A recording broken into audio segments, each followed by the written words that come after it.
In an era when our destiny is shared, power is no longer a zero-sum game.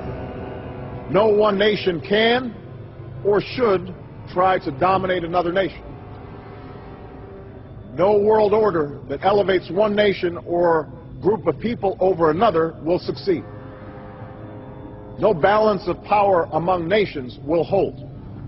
The traditional divisions between nations of the South and the North make no sense in an interconnected world. I think his task will be to develop an overall strategy for America in this period when really a new world order can be created. It's a great opportunity. The globalists, who know that Obama is going to promote their plan, want to make him such a superhero that nobody will question what he's doing. He is very much a product of the system that he is now technically in charge of. Obama alone, or the Democrat Party alone, is not responsible for his massive rock star status. It's been done by the media. This establishes that Obama is an unapologetic globalist who holds no one nation above another, despite its policies. Perhaps we should move towards a society more like China if that's the case. After all, on the 60th anniversary of the Communist Mao regime takeover, the Empire State Building, once a proud symbol of the United States, was lit in the colors of the Communist Party halfway across the world. In fact, following the United Nations Copenhagen Conference in December of 2009, the Washington Post ran the headline, "Copenhagen Climate Deal Shows New World Order May Be Led by U.S., China." The Copenhagen Conference was disguised as a summit that would save the planet from man-made global warming by cutting carbon emissions. When taking a look at the almost 200-page document that was being proposed, it becomes evident that this was yet another attempt to establish global government and set up a global tax. In Section 38, it states, "The scheme for the new institutional arrangement under the Convention will be based on three basic pillars: government, facilitative mechanism, and financial mechanism." In Section 47, subsection F, it discusses cap-and-trade schemes and carbon taxes and the use of new and existing flexible carbon market mechanisms. These cap-and-trade schemes were just that, a scheme to further transfer the wealth from the poor to the ultra-rich. One of the ways it will drive the change is through global governance and global agreements. The fact that our president even attended should be considered treason. Just weeks before the conference, ClimateGate hit the media. Secret emails confirm that many of the United Nations lead scientists had engaged in fraud in order to promote the idea that man-made global warming was occurring and that carbon dioxide was a toxic gas. In reality, they admitted the Earth had been cooling for the last decade and that they had destroyed the source data in order to ensure the scientific community would be unable to review their findings. Bill Jones was forced to resign from his position at East Anglia University, and Penn State has launched an investigation into Michael Mann. Because of the scandal, many countries refused to sign the agreement, and instead only 25 heads of state, including rock star President and Savior Barack Obama, signed a much shorter and broader accord. The document states that a high-level panel will be created, and that parties will be subject to domestic auditing, supervision, and assessment. The climate conference in Copenhagen is another step towards the global management of our planet. The idea that carbon dioxide, the life force for plants here on Earth, is a toxic gas and should be taxed is laughable. There have been numerous periods of time in which the Earth has had vastly more carbon in the atmosphere than present day. In areas where there have been volcanic eruptions which emit large amounts of CO2, plants have benefited, and there is no negative impact on the surrounding environment, as well as indigenous people from the excess carbon dioxide. The globalists promote this theory to keep mankind in fear, not only for the establishment of a global government and a global carbon tax, but the literal control of the entire planet. An even darker side to the scam of man-made global warming exists. In reality, it's about population control. Ted Turner reveals himself here in this interview with Charlie Rose. We've got to stabilize the population. When I was born, there were what's wrong with the population? I mean, with too many people. That's why we have global warming. We have global warming because too many people are using too much stuff. We've got to stabilize population. On a voluntary basis, everybody in the world's got to pledge to themselves that 1 or 2 children is it. Not doing it will be catastrophic. We'll have 8 degrees, we'll be 8 degrees hotter in 30 or 40 years, and basically none of the crops will grow. Most of the people will have died, and the rest of us will be cannibals. Civilization will have broken down. What the few people who are left will be living in a failed state like Somalia or Sudan, and living conditions will be intolerable. The droughts will be so bad there'll be no more corn growing. Not doing it is suicide. Unbelievably, when Turner met with other globalists, David Rockefeller, Warren Buffett, Bill Gates, Michael Bloomberg, and even Oprah Winfrey to discuss population control, they were portrayed as superheroes. Behind closed doors on this New York campus, a secret gathering of some of the world's most powerful people. Gates, Buffett, Bloomberg, Winfrey.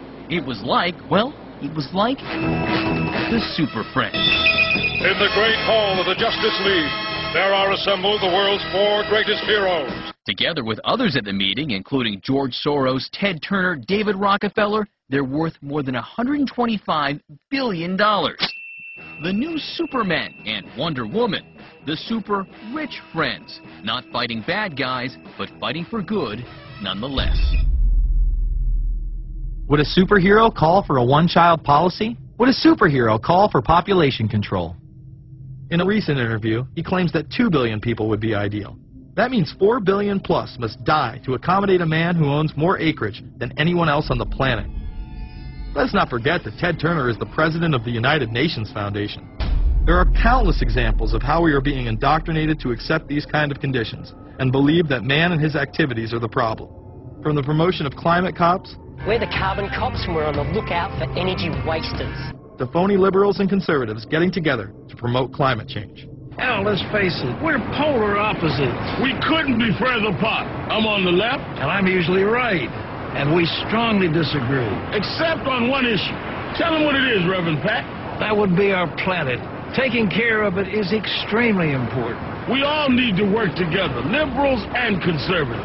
So get involved. It's the right thing to do. Now there you go again. The New World Order will stop at nothing to achieve planetary dominance. Whether it be assassination, wars based on lies, and even a phony environmental movement. So it should come as no surprise that they have been tracking, tracing, and databasing our lives for years. Many people are aware that the Bush administration engaged in warrantless wiretaps on American citizens. What they don't understand is that it has come out in court that all the major telecommunications companies have been secretly storing every piece of data received from our phones and our computers and handing them over to the National Security Agency. You heard about the government secretly listening in on phone conversations without a warrant, but there is evidence that your email is also being tapped. The government has been intercepting most emails as part of its terrorist surveillance program. That program has been criticized as illegal because it's missing an important ingredient: search warrants. Several years ago, Klein says he came to suspect that AT&T had installed secret computer gear designed to spy on internet traffic at the request of the National Security Agency. This is just a small part of the picture, as AT&T was not the only company involved and emails were not the only issue.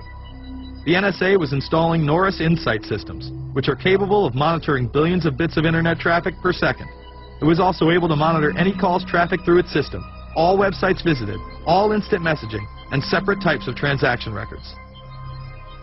The secret room at AT&T contains gear which enables the government to look at every individual message on the internet and analyze exactly what people are doing. Here's another document. It mentions a company called Norris. Norris makes computer software that can swallow and analyze 10 gigabytes of information every second.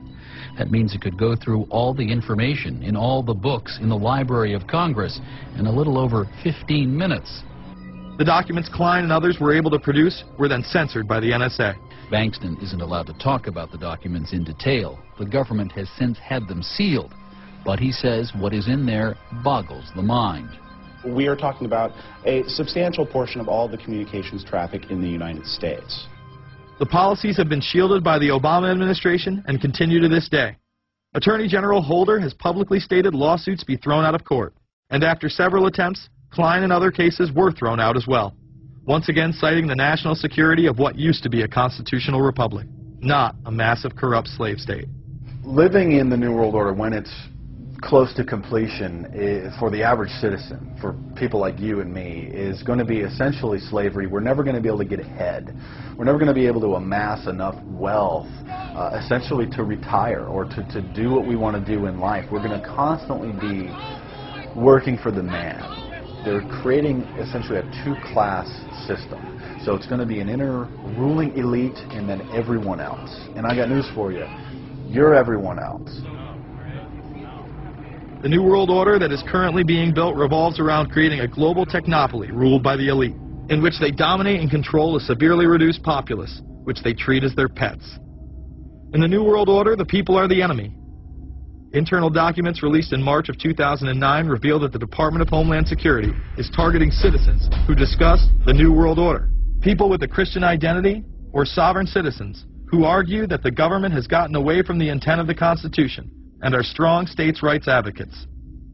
People who are anti-immigration, stating, extremists will argue that immigrants are taking the jobs of U.S. citizens during times of high unemployment and without paying taxes.